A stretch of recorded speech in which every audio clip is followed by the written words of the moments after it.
Olá, muito boa noite. A agenda de privatizações do governo Temer tem sido aplaudida e combatida pelos mais diversos setores. Se de um lado tem um governo que necessita de fazer caixa e um setor financeiro que apoia as medidas, de outro tem os servidores e a oposição que questionam sobre a sua eficácia. Trata-se de um dos maiores pacotes de privatizações dos últimos anos, que inclui Eletrobras, aeroportos e a Casa da Moeda. O chamado Programa de Parcerias de Investimentos é um dos assuntos que vamos discutir a partir de agora. Para isso, são nossos convidados aqui, o economista Antônio Carlos Frachelli, autor do blog do professor Frachelli, e a coordenadora do curso de administração do IPA, Maria de Lourdes Guimarães. O programa está sendo transmitido ao vivo nas redes sociais, no site da TVE, e você pode participar pelo nosso WhatsApp, 98451-6352. Envie sua pergunta, sua dúvida, também o seu comentário para trazermos aqui para os debatedores. Muito boa noite. Boa noite. Muito obrigado. Boa noite. Sejam bem-vindos. Bom, primeiramente, já vamos iniciar falando, né, como é que cada um de vocês analisa essas mudanças propostas, né? Analisa, então, essa privatização já anunciada pelo governo. Iniciando, por favor. Bem, eu acho que é importante passar ao telespectador a ideia de que as privatizações não é uma solução isolada. As privatizações não são as mesmas que se trabalhava no passado. Não tem nada a ver com aquele quadro de referência que se tinha. Hoje é uma questão de aritmética.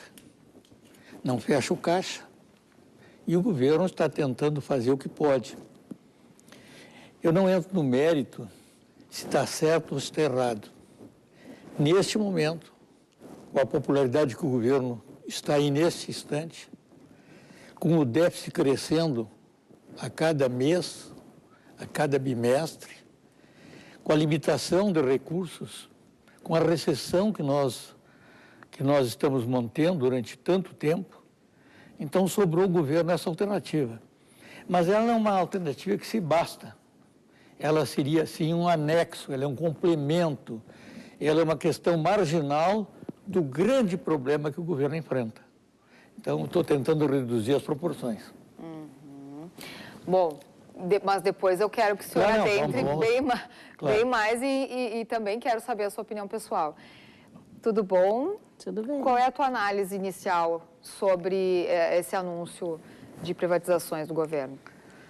Olha, a minha análise inicial, eu concordo em parte com o professor Frachelli. Acredito que nós estamos vivenciando hoje um momento muito difícil, um déficit avançadíssimo.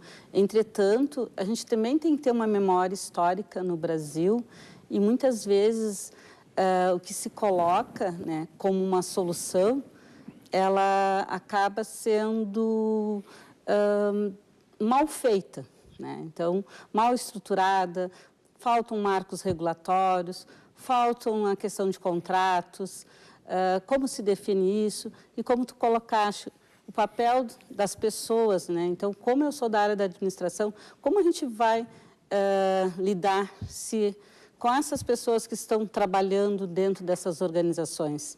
Então, eu vejo assim, também, né?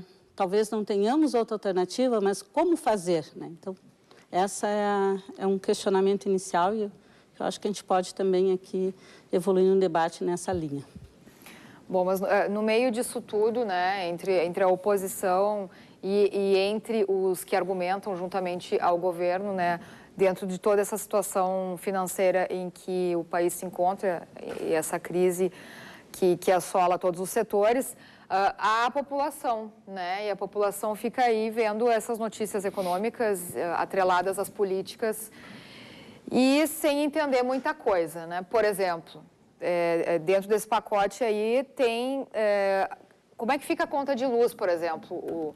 O telespectador deve se perguntar, né? Se a Eletrobras for privatizada, o que acontece?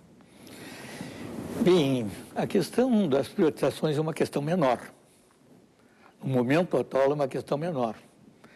Quando tu tens 13 milhões de desempregados, tu tens 15 milhões de lares, 15 milhões de lares, sem nenhum emprego dentro de casa, então nós estamos vivendo uma crise sem precedentes. No meu blog, hoje eu escrevi, a cada 10 anos, 1954, a morte do Getúlio, 64, o período autoritário, 74, 84, e comparei todas as crises. Nunca nós tivemos uma crise como essa. Por pior que tenha sido as anteriores, nós estamos tendo uma crise maior do que todas.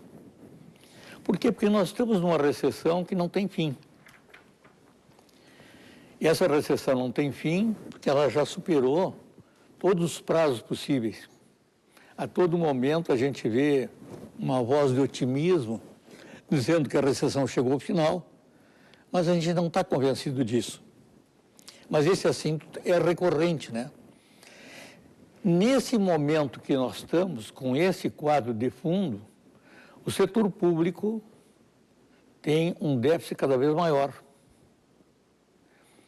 Na época da crise europeia, quando se falava que o déficit é 3%, em um dado momento, na Grécia, alguém diz, olha, o déficit não é 3, é 10, o número está errado.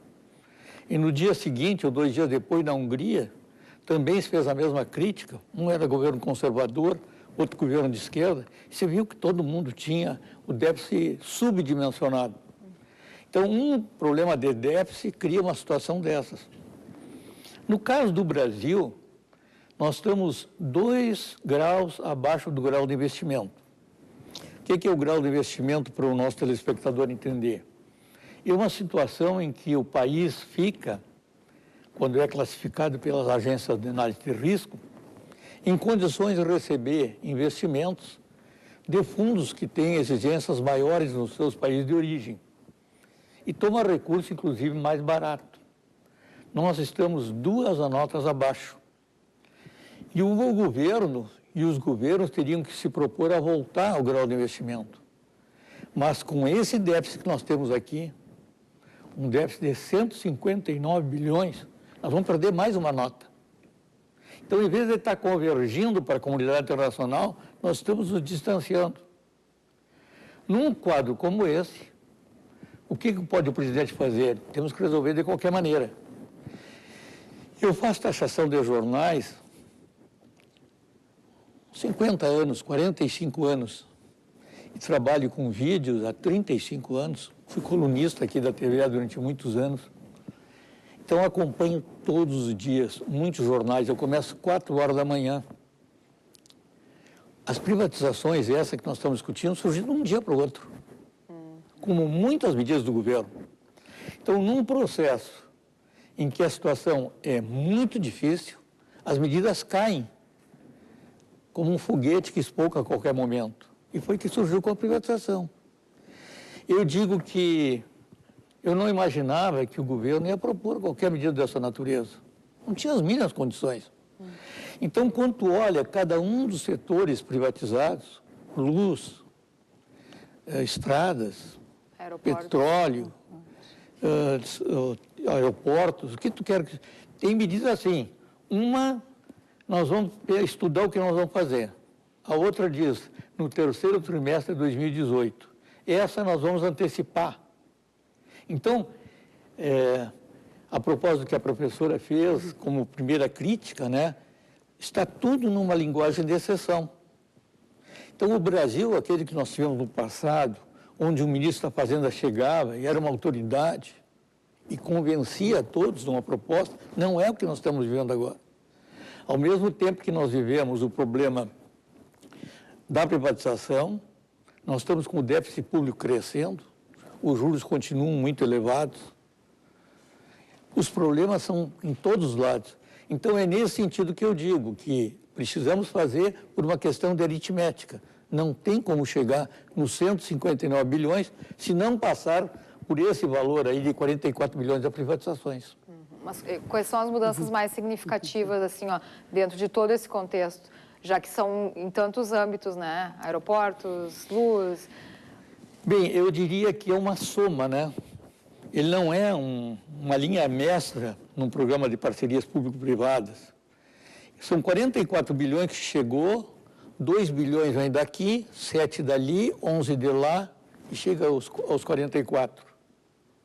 Então, a análise não deve ser vista num processo de estatização ou de privatização, mas num processo que precisa arrecadar recursos. O que nós estamos vivendo hoje? O Temer viajou e levou junto essa proposta. Por quê?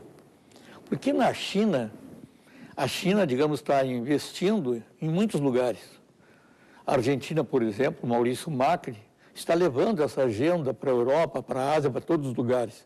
E como ele fez esse caminho, e os chineses são parceiros de primeira hora dos argentinos, nós estamos seguindo mais ou menos um caminho onde apareça alguma luz.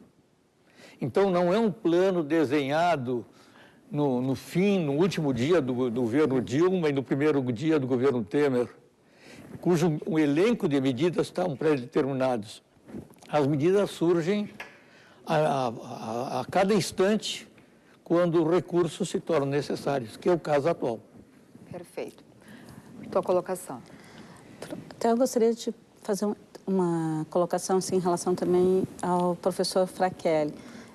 Com relação, né, aproveitando a própria ida do Temer para a China, que tipo de investidor ele está atraindo para nesse pacote? Assim, o senhor tem essa percepção? Assim? Porque agora me questiono também. Bem,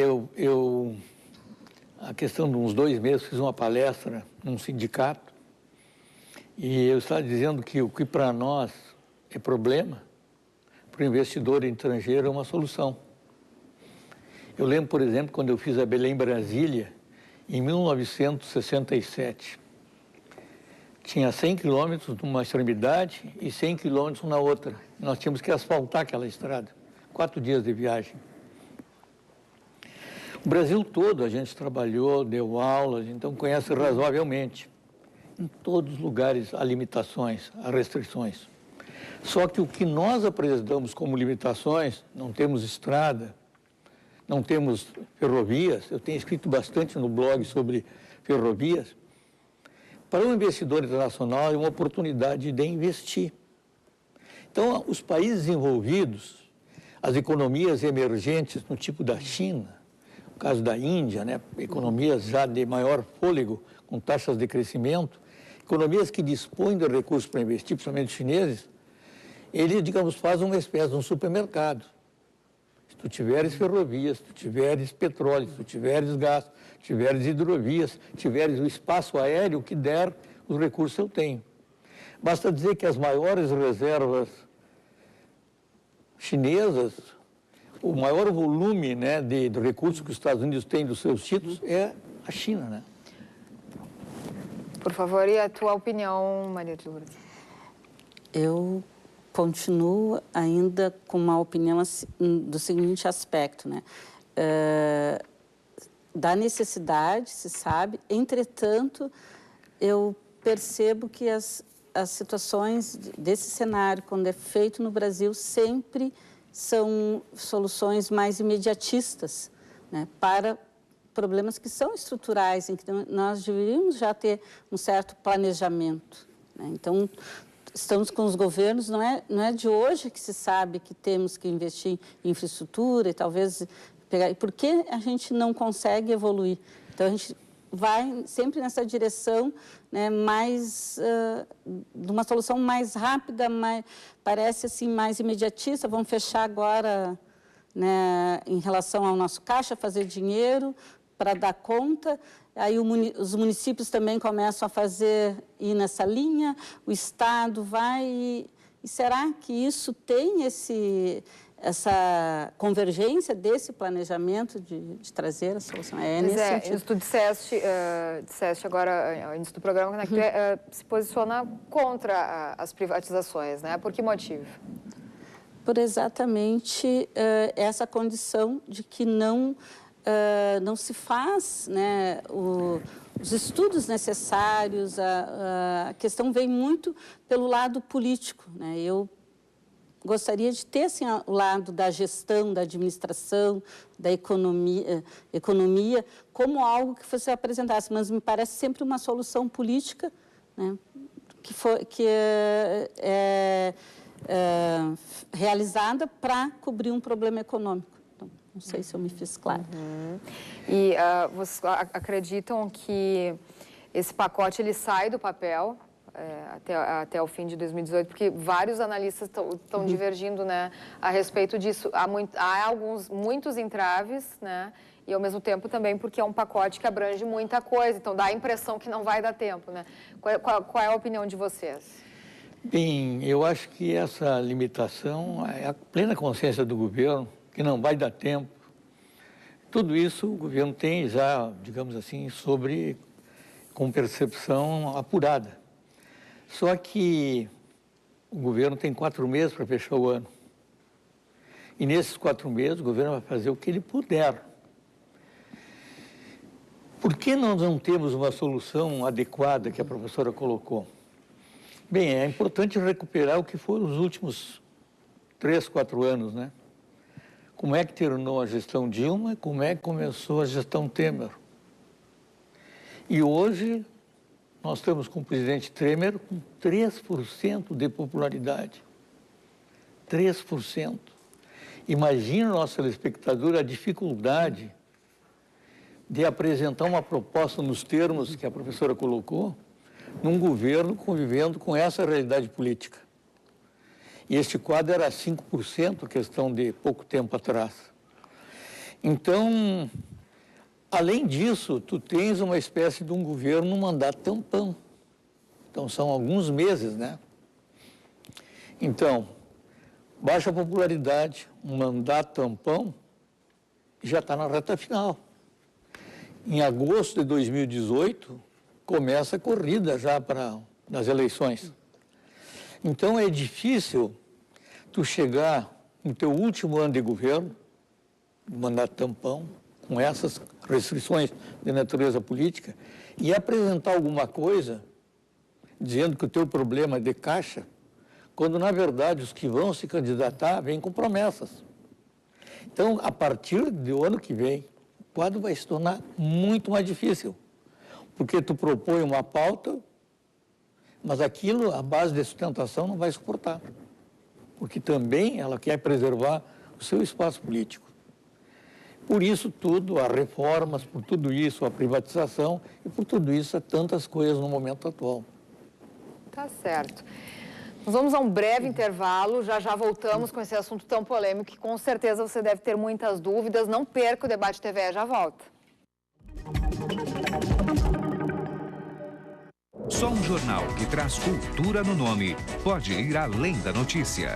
Jornal da Cultura. De segunda a sexta, 9h15 da noite, aqui na TVE.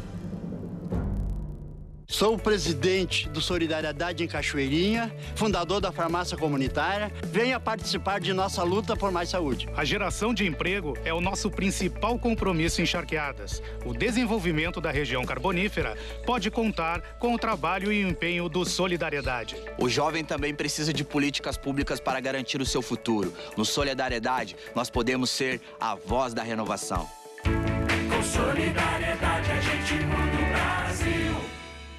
A importância da Expo Inter para a economia do Rio Grande do Sul, a atração de investimentos estrangeiros, segurança, educação, as contas públicas do Estado, são alguns dos assuntos debatidos com o governador do Estado, José Ivo Sartori, no Frente a Frente desta semana. A gente faz aquilo que é possível, nas condições que você tem.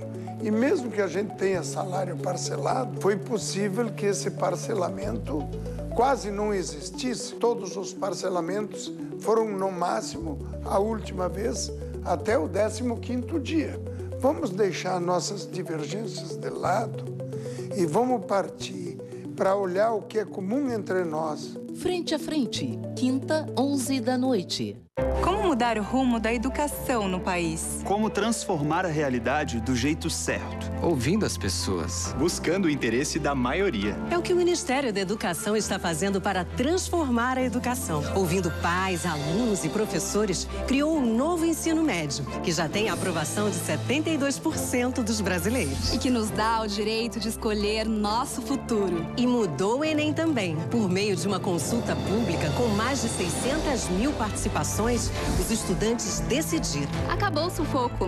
Agora as provas serão em 2 domingos. E o ensino básico vai ganhar uma base nacional comum curricular. A base define os conteúdos básicos que os alunos precisam aprender na escola. E foi construída com intensa participação da sociedade. Mais de 12 milhões de contribuições. É assim que garantiremos o direito de aprendizagem da atual e das futuras gerações. É o começo de uma grande mudança na educação. Ministério da Educação, Governo Federal. E voltamos com o Debate TVE de hoje. O plano de privatizar 57 projetos e empresas estatais, entre elas a Casa da Moeda e o aeroporto de Congonhas, por exemplo, em São Paulo, poderá ajustar as contas do governo? Essas e outras questões nós estamos tratando aqui no programa dessa noite com os nossos convidados. O economista Antônio Carlos Frachelli, autor do blog do Professor Frachelli, e a coordenadora do curso de administração do IPA, Maria de Lourdes Guimarães. O programa é transmitido ao vivo nas redes sociais, no site da TVE. Participe pelo nosso WhatsApp, 98451-6352, envie a sua pergunta. Também estamos aí no Facebook. Você pode participar livremente e nos acompanhar. Bom, não há como falar em privatização e não falar no governo FHC, né? Até o momento que se pode dizer que o pacote anunciado, né, nessa gestão agora do Michel Temer é o maior desde o governo Fernando Henrique, né, que foi até 2003, e que foi responsável pela maior onda de desestatização do país. Há como traçar um paralelo? Bem, são realidades completamente diferentes. O Fernando Henrique foi ministro da Economia estando na Ásia. Então, ele foi informado que ele ia ser candidato. Ele disse, não, estou bem no Ministério das Relações Exteriores. E isso que eu estou dizendo, eu assisti ele contando no Jô. E ele disse... Acho que isso foi antes dele de dormir. Quando ele acordou de manhã, a esposa dele ligou e disse, tu enlouqueceste para assumir o Ministério da Fazenda? Ele disse, mas eu não aceitei. Assim que foi o ministro Fernando Henrique Cardoso. Segundo lugar, o Brasil que o Fernando Henrique passou é completamente diferente do Brasil que o Temer apanhou da Dilma. Naquela época, o Brasil viu uma crise que não se sabia como é que ia se conter a hiperinflação. O Brasil lançou um plano, o Plano Cruzado, o Brasil lançou o Plano Bresser, o Brasil lançou o Plano Verão. Cada plano se mantinha menos tempo, 12 meses, 9 meses, 4 meses. Estava mais ou menos emendando um no outro. Então, neste quadro, veio o Collor, apresentou o plano dele, também não deu certo, e aí surge o Plano Real. E o Plano Real trouxe uma inovação, que é a Unidade Real de Valor, que inovou. Então, foram 3 medidas concretas, Unidade Real de Valor, o Fundo Social de Emergência e a moeda nova. Então, um país que vinha já de 8, 9 anos de crise, deu o calote da dívida, então aquele plano, digamos assim, começou a contribuir para a estabilização. Só que a moeda entrou no dia 1º de julho, em dezembro explodiu o México, a economia mexicana. Em 97, nós estávamos de novo nessa corrida. Então, a experiência do Fernando Henrique foi um cenário diferente do atual. Naquela época, era um quadro onde tu não tinhas o crise política como tinhas aqui. Na época, o Fernando Henrique tinha sido do PMDB. Eu lembro que ele separou os autênticos do MDB e criou a figura do Partido dos Tucanos, nós não tínhamos um quadro como nós temos agora. E nem a crise política da dimensão que temos. Essa crise política, ela não dá uma folga para a economia. Eu faço na TV Assembleia, aqui na TV Educativa, todas as terças-feiras, 8h30 da manhã, uma análise. E nessas análises se discute tudo sobre economia, mas nunca a crise política cede.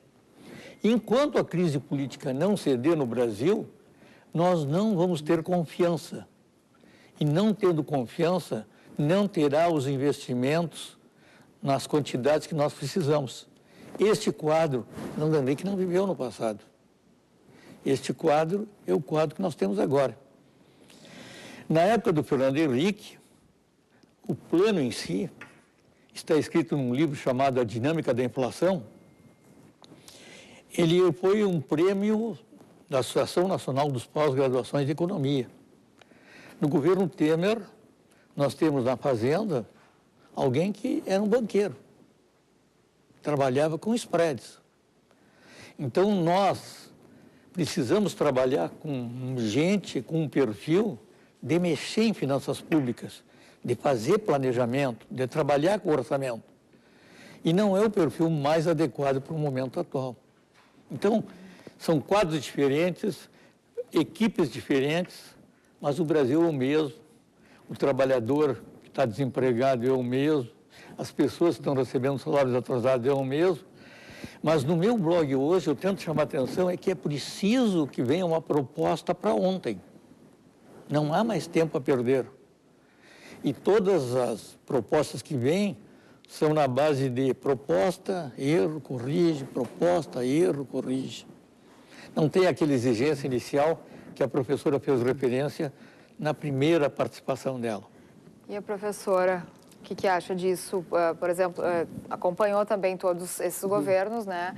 E a política de privatização, ela foi freada ali no governo Lula, no governo Dilma, e agora surge o governo Temer com essa proposta. Qual é a tua opinião? Eu vejo que a economia, né? Nós estamos realmente caótico, uma situação caótica em relação ao que foi deixado. Entretanto, né, houve essa evolução, momento frear.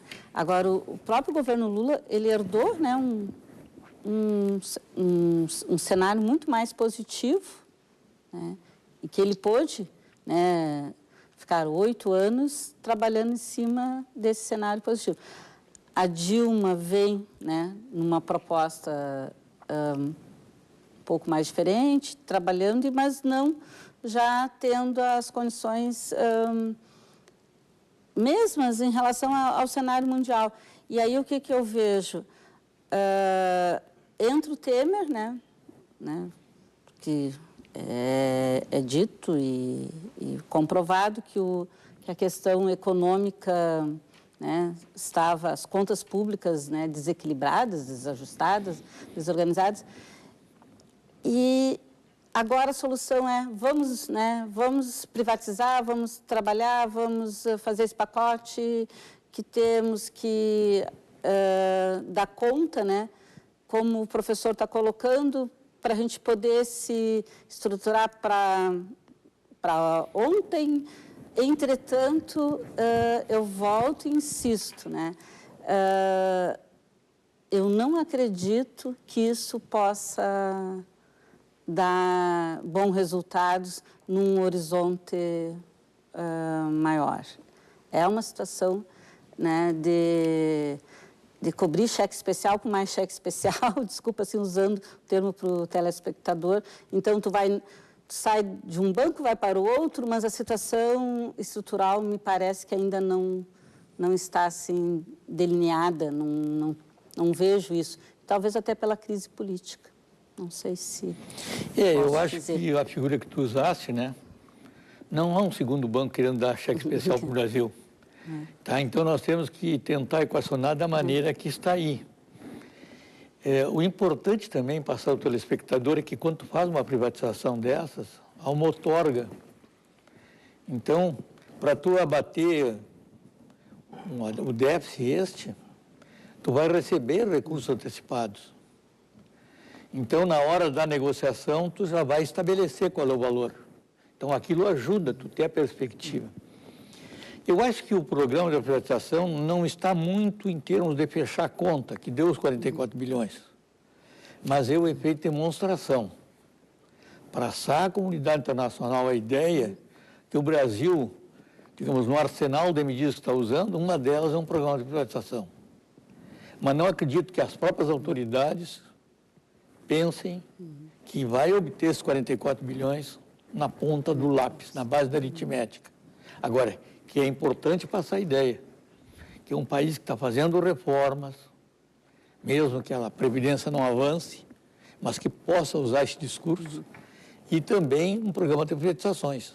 Então, eu acho que é muito efeito de demonstração e pouco expectativa de resultado. Pois é, o governo Lula depois a ex-presidente Dilma deu continuidade a esse modelo de gestão dele. Eles falavam em concessões, né? Lula falava em concessões, depois ela também chegou a apresentar um projeto que não saiu do papel, né? Mas era um projeto de concessões para vários setores importantes, como aeroportos também, né? Estendendo aí aquele modelo implementado pelo ex-presidente Lula. E isso tentando aí, acho que era 198 bilhões de reais, era a expectativa de gerar com esse plano que ela tinha e que não saiu do papel. Então, privatizações, então, seriam mesmo a solução. E as concessões, por que é que não saíam do papel? Por que é que também não funcionaram e acabaram, então, trazendo todo esse contexto em que o governo está agora? Bem, analisar o governo Lula e o governo Dilma exigem, digamos, um plano de fundo diferente, né? Em primeiro lugar, quando o Lula assumiu, em setembro de 2012, já se imaginava que ele seria o vitorioso nas eleições, algo mais ou menos assim. Então, se criou a ideia que ele ia mudar a agenda. Em 6 meses de governo efetivo, se percebeu que havia uma continuidade. O presidente Lula conviveu com um período em que a economia mundial crescia 5% ao ano durante 4, 5 anos seguidos. Então, tu estava num céu de brigadeiro. Na época da presidente Dilma, nós tivemos a convivência com a grande recessão mundial. Em 2008, eu me lembro que eu escrevia o blog todos os dias, né? Começou a surgir um problema dos Estados Unidos na área da construção civil. Esse problema na área da construção civil criou um problema de liquidez. Esse problema de liquidez criou um problema nos bancos. E esse problema nos bancos gerou um impacto que num sábado, o secretário do Tesouro americano mandou um expediente marcando com diretores de 7 bancos que eles estivessem num local determinado, no domingo às 18 horas. E quando eles chegaram, tinha um documento para eles assinar. Ou eles assinavam o documento, ou a economia americana não teria uma trajetória fácil a partir de segunda-feira. Eu tenho na minha videoteca as imagens de tudo isso, as presenças. Então, a grande recessão de 2008, 2009, os efeitos dela se sentem até hoje. Então, o Brasil está com juros na lua e os americanos estão com juros praticamente zerados. Houve um aumento agora. Então, foi para 0,75 a 1. Então, as taxas básicas são completamente diferentes. Então, o quadro internacional era um com o Lula, era outro com a Dilma. Sim. E as privatizações, e o que se tinha na época, seriam quadros de natureza completamente diferente. E à medida que o tempo foi passando e os países do primeiro mundo começaram a sinalizar uma recuperação, a crise veio para nós, para as economias emergentes.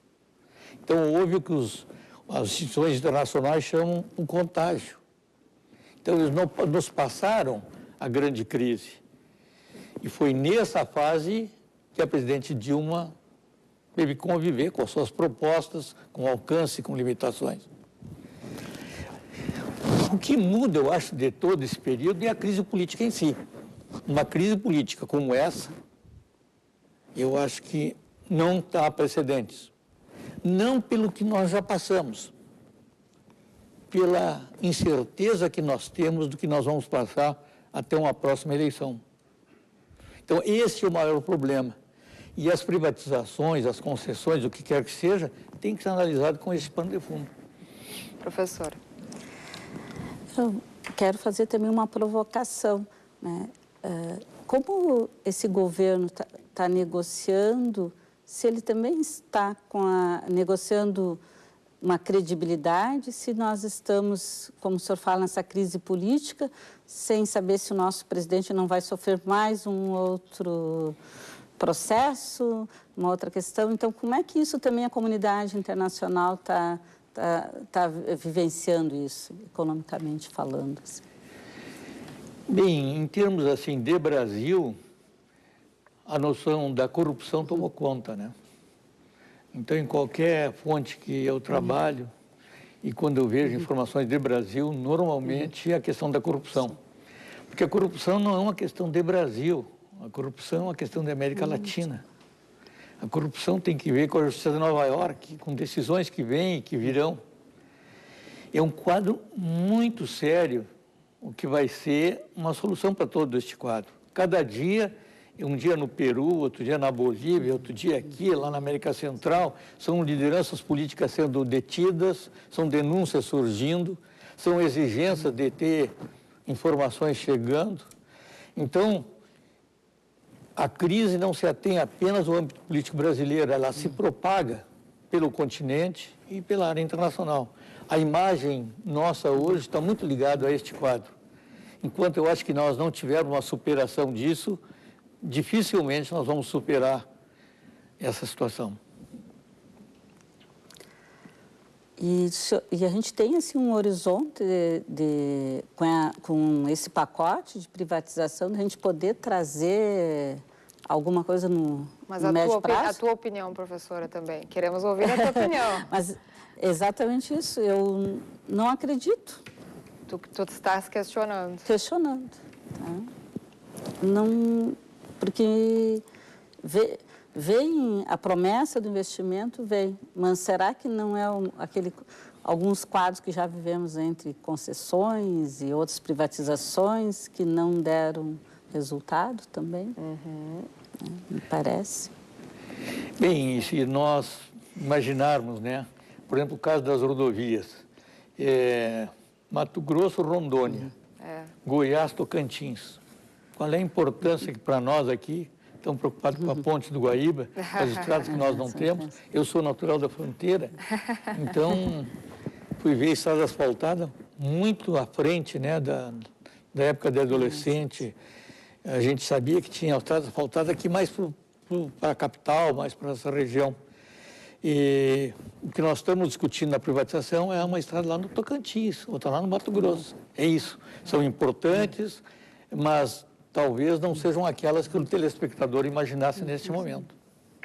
Perfeito. Então, traremos outras questões ainda no próximo bloco. Vamos a um rápido intervalo, já voltamos. Fique com a gente.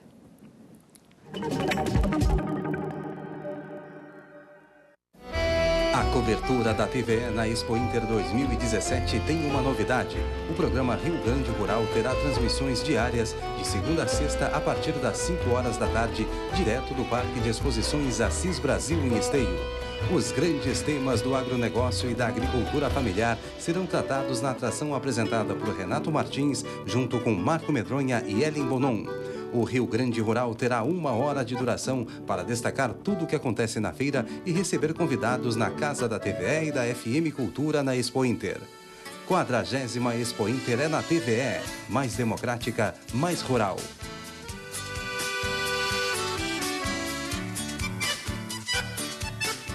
Em Porto Alegre, garantimos a ampliação da abertura dos postos de saúde. Agora é hora de lutar por repasse que garanta essa política em todos os municípios. Buscar oportunidades para a juventude, como fazemos no Veterano de Canudos, é um dos nossos compromissos. Essa é a nossa luta no Vale dos Sinos. Além de trabalhar pelos municípios, Solidariedade não abre mão de uma aposentadoria justa, que hoje se encontra ameaçada. E vamos lutar por esse direito.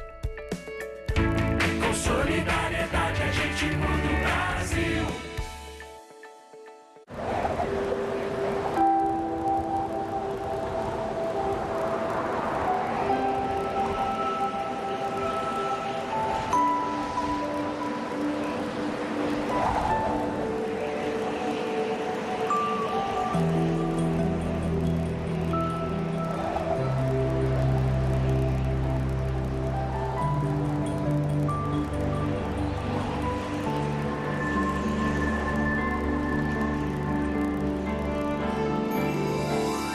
Faça a sua parte e ajude famílias em situação de risco a terem mais força para enfrentar o inverno. Campanha do Agasalho 2017. Quem doa dá força. Governo do Estado. Todos pelo Rio Grande.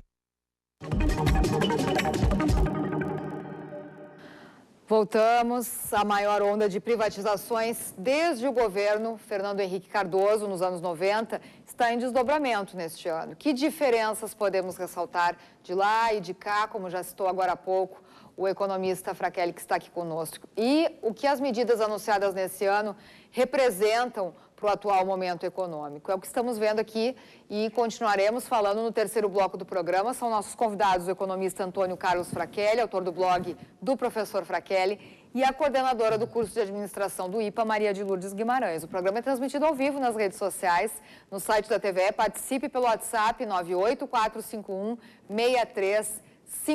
Envie a sua pergunta para trazermos aqui para os debatedores. Também estamos no Facebook da TVE. Encerrando em relação ao que o senhor citou anteriormente, né, que tudo estava girando em torno da política. Sabemos, né, do contexto que estamos vivendo aí de corrupção e de crise política muito grande, discussões sobre a reforma política, que é o cerne de toda a questão, entre outras tantas reformas que estão aí. Mas a reforma, por exemplo, da Previdência, ali está a fonte do déficit muito grande. Se ela não acontecer, o próximo presidente vai ter que trabalhar de alguma maneira, porque precisa fazer caixa. Bom, o governo diz que está entre as suas prioridades, né? A reforma previdenciária. E a questão previdenciária é uma questão interessante. Eu gravei um programa na televisão francesa que mostrou o seguinte: tu tens para cada trabalhador aposentado, tu tens um tanto de trabalhadores da ativa. Então mostraram senhoras, senhores na Europa viajando e sendo conscientizados que para terem aquele remuneração tinha que ter gente trabalhando. O Brasil hoje tem 9 por 1. Se continuar assim, o Brasil vai ter 4 por 1. Ou seja, não se sustenta isso aí. Então, alguma proposta tem que ter, mais ou menos agressiva. Mas que há expectativa de que haja alguma reforma, ela deve existir. Bom, temos aí, como o senhor citou antes, né, além da Casa da Moeda e também essas rodovias que parecem tão distantes de nós, mas que se fala em cifras de bilhões e bilhões que isso vai render, né? Tem também a administração de 14 aeroportos, 11 lotes de linhas de transmissão, 15 terminais portuários, parte da Eletrobras, como eu falei anteriormente. Tudo isso anunciado agora no início da semana. E com isso o governo espera, a partir desse ano, investimentos de cerca de 44 bilhões de reais. O senhor realmente acha que o maior entrave é o político, então, para que isso possa passar? Porque há o econômico, há o político, mas há também a questão das estatais. Qual é o maior entrave para que isso realmente saia do papel? É que a economia volte a crescer. Enquanto a economia não volta a crescer, não há confiança para investimento. Qual é o momento atual do Brasil? No momento que sai a Dilma e entra o Temer, automaticamente o mercado precificou. O mercado trabalha de forma antecipada. Como é que vai ficar assim? E ela estabelece um valor, um preço. Então, essa precificação foi de certo otimismo. Só que, com o tempo, essa recuperação começou a ser vista sob dois enfoques. O do mercado, que é uma visão otimista, e dos analistas que não concordam com tanto otimismo. Eu, particularmente, tenho usado o seguinte modelo, né, para explicar.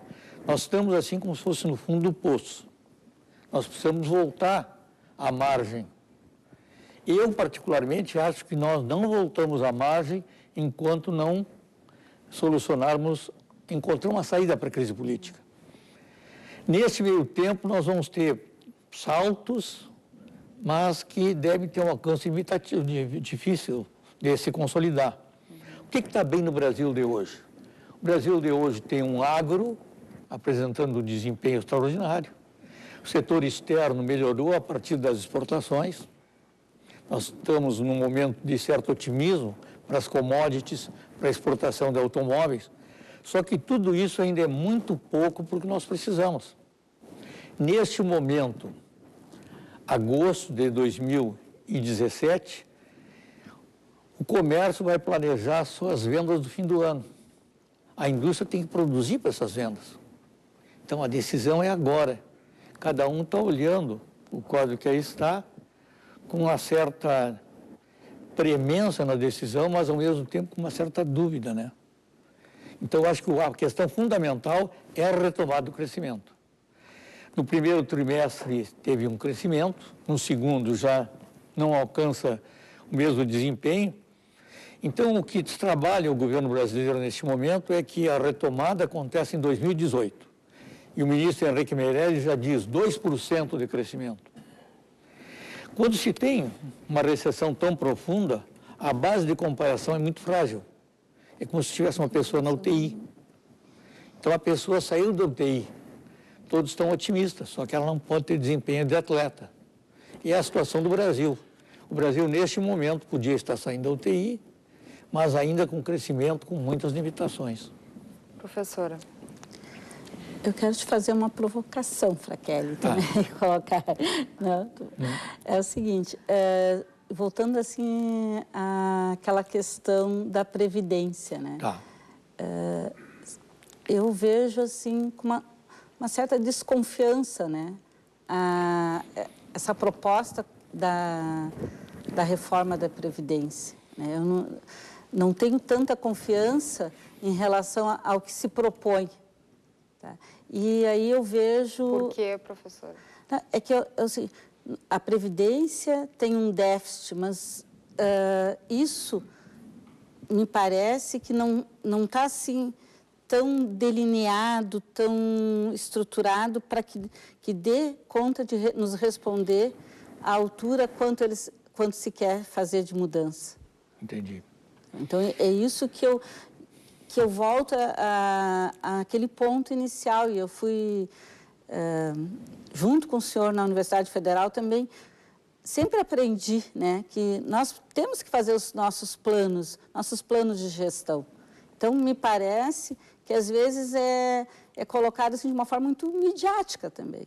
Né? O que é? E nós temos aí uma população carente, precisando de algumas outras questões mais sociais e que a gente não vê contemplar. Tudo bem, é o emprego, precisamos ter emprego para ter o crescimento econômico, a economia girar, mas outras reformas de base estruturais que poderiam ser a política, né? Uma reforma política de verdade, um Estado mais eficiente, mais eficaz, a gente não percebe isso. Então... E aí vem esse pacote, né?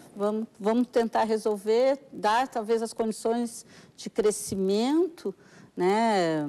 Sei lá, de confiança, como o senhor disse, para os investidores, mas é uma interrogação grande.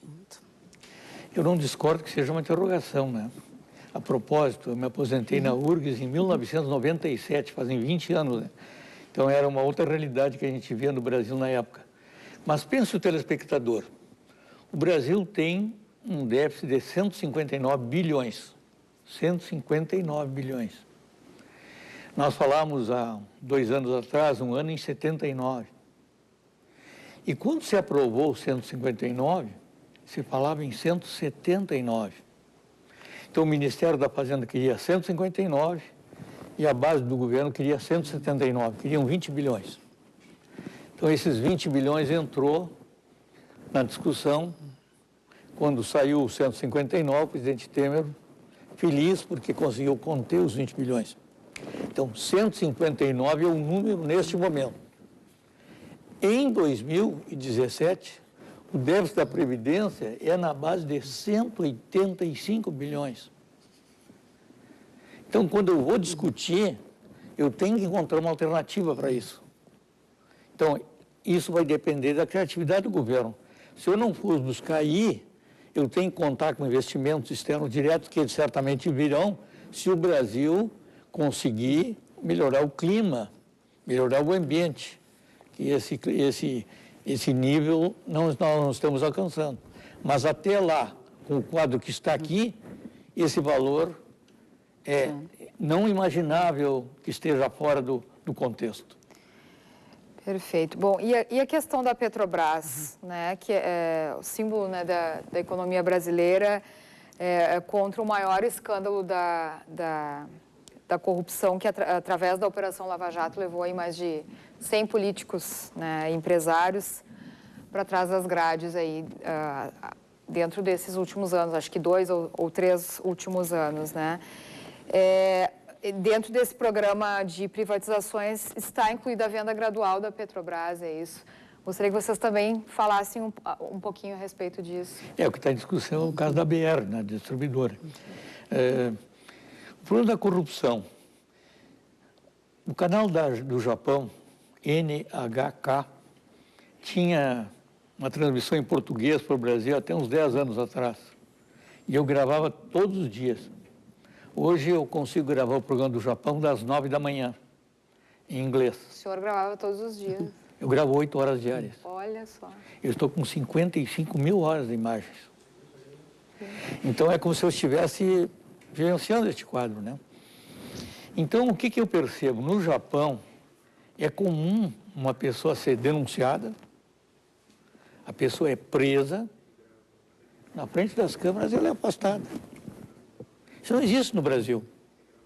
No Brasil, uma pessoa é denunciada, ela diz que é um problema do procurador. O procurador é o responsável.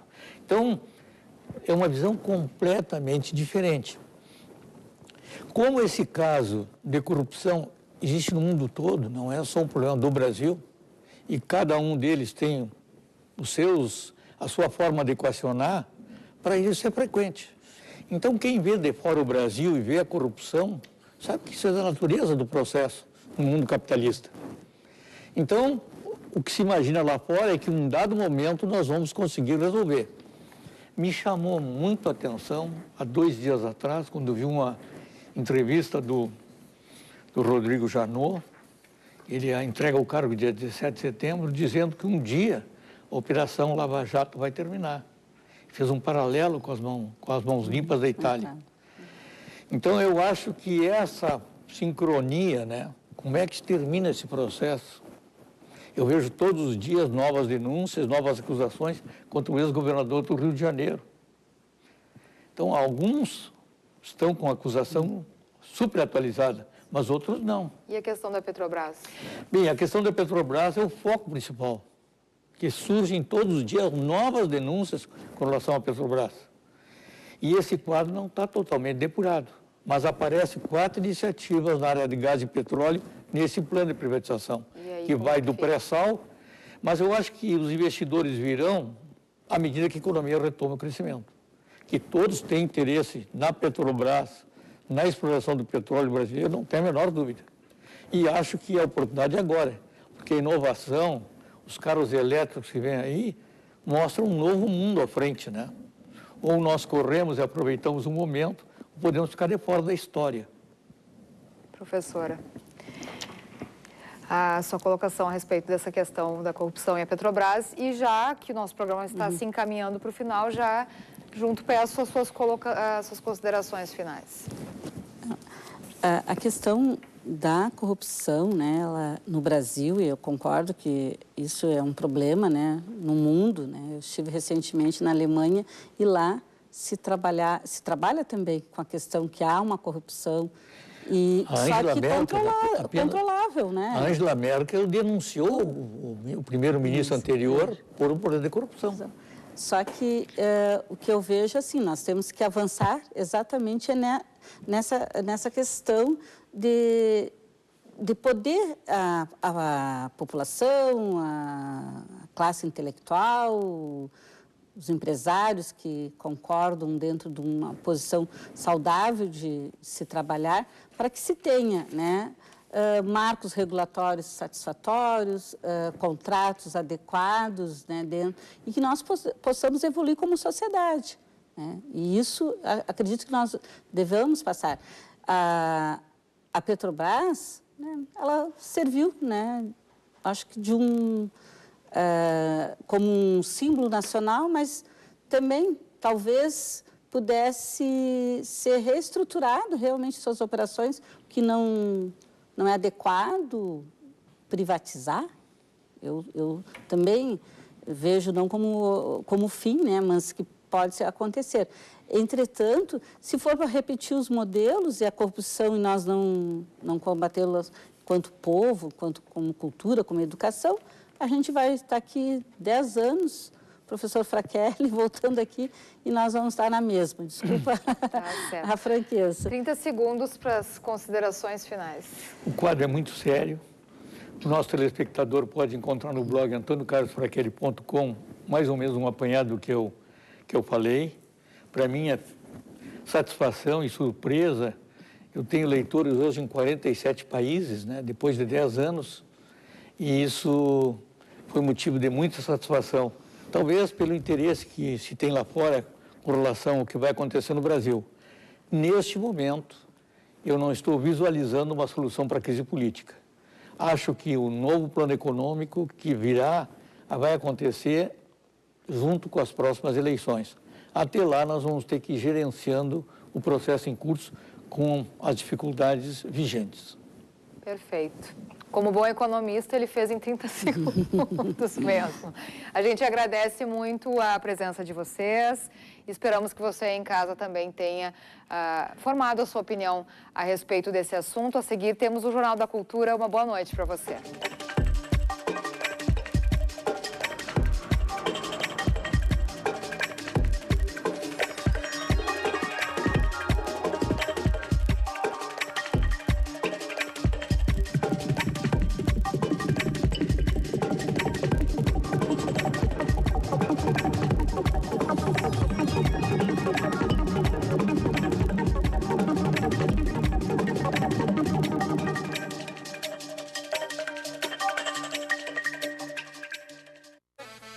A maior e melhor cobertura da Expo Inter você vê na TVE. De segunda a sexta, das 7h15 às 8h15 da noite, o Panorama já traz todos os preparativos para o maior evento agropecuário da América Latina. Durante a feira, que comemora 40 edições este ano, nossa equipe trará as principais informações